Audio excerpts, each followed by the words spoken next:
Poster editing master Guddu प्रेमी बिहार समस्तीपुर। गाना का पोस्टर बनवाने के लिए हमारे गुड्डू प्रेमी से संपर्क करें। संपर्क नंबर 9380607909।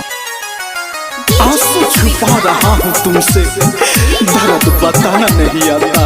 बैठे बैठे भीग जाती है पलके, दर्द छुपाना नहीं आता। चोट घाव पर लगी तो दुखाई काहे ना, चोट घाव पर लगी तो दुखाई काहे ना।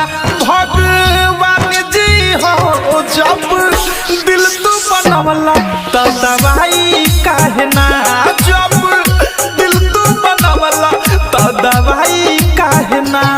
चोट घाव पर लगी तो दुखाई काहे ना। भगवान जी हो जब दिल तू बनवला तो दवाई काहे ना, जब दिल तू बनवला तो दवाई काहे ना। गाना का पोस्टर बनवाने के लिए हमारे गुड्डू प्रेमी से संपर्क करें। संपर्क नंबर 9380607909।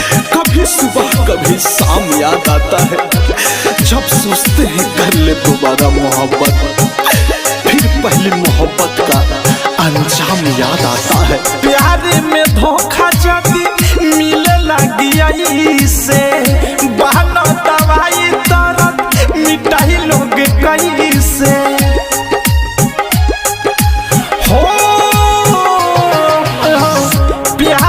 धोखा जदी मिले लगी से, बहाना दवाई दर्द मिटाई लोग कैसे।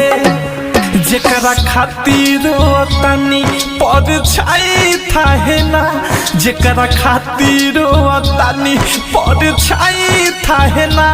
भगवान जी हो जब दिल तू बनवला तो दवाई काहे ना, जब दवाई काहे ना। कभी सोचा भी नहीं था जिंदगी में ऐसा भी फंसाना होगा। रोना भी जरूरी होगा और आंसू भी छुपाना होगा।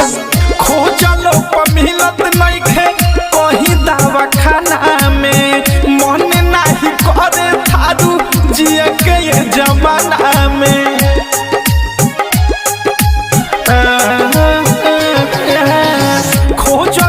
मिलत नहीं खे कहीं दवा खाना में, मन नहीं करे थारू जिए के ये जमाना में।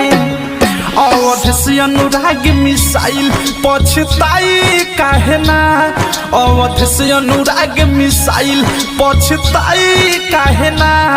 भगवान जी हो जब दिल तू बनवला तो दवाई काहे ना, जब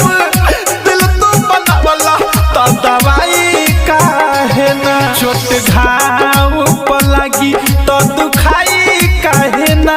भगवान जी हो जब दिल तू बनवला तो दवाई काहे ना, जब दिल तू बनवला तो दवाई काहे ना। पोस्टर एडिटिंग मास्टर गुड्डू प्रेमी बिहार समस्तीपुर।